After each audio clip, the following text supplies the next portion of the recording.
மீண்டும் ஒரு முறை மாண்புமிகு ஆளுநர் அவர்கள் சட்ட விதிகளையும் மரபுகளை மீறி செயல்பட்டு அவையிலிருந்து வெளியே சென்றிருக்கிறார். வெளியே என்று சொல்வதை விட வெளியேறி சென்றிருக்கிறார். ஆளுநரின் செயல் அவர் வகிக்கக்கூடிய பதவிக்கு அழகல்ல.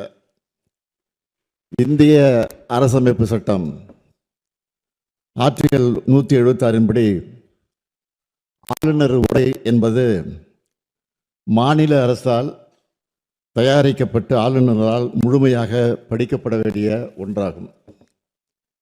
இதில் ஆளுநர் தனது சொந்த கருத்துக்களை தெரிவிப்பதற்கோ மாநில அரசால் தயாரித்து வழங்கப்பட்ட உரையில் நீக்கம் செய்வதற்கோ அரசமைப்பு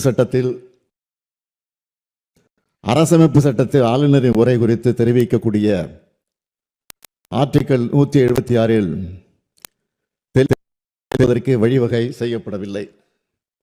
இருப்பினும் நாம் அவ்வாறு சில விளக்கங்களை குறிப்பிட்டு நேற்று அரசுக்கு கடிதம் எழுதி தொடர்ந்து அவருக்கு அதற்கான பதிலும் அளிக்கப்பட்டிருக்கிறது.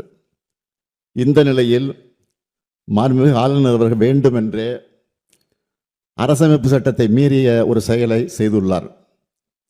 ஆளுநரின் செயல் என்பது நூற்றாண்டுகால மரபையும் நீண்ட பாரம்பரியத்தையும் கொண்ட இந்த மக்கள் சபையை அதன் மாட்சிமையை அவமதிக்கும் செயலாகும் என்றே நான் கருதுகிறேன்.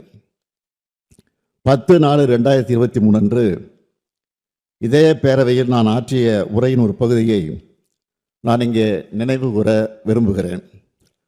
ஆட்டுக்கு தாடியும் நாட்டுக்கு ஆளுநர் பதவியும் தேவையில்லை என்று பேரறிஞர் அண்ணா அவர்கள் கூறிய போதிலும், அதை முத்தமிழறிஞர் தலைவர் கலைஞர் அவர்கள் வழிமொழிந்த போதிலும், அந்த பதவி இருக்கும் வரை அதற்குரிய மரியாதையை கொடுக்க அவர்கள் முதலமைச்சர்களாக இருந்த நேரத்தில் தவறியதில்லை.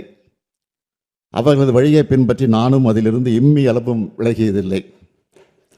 இந்த அரசும் தவறியதில்லை என்று அன்றைக்கு நான் எடுத்துரைத்தேன்.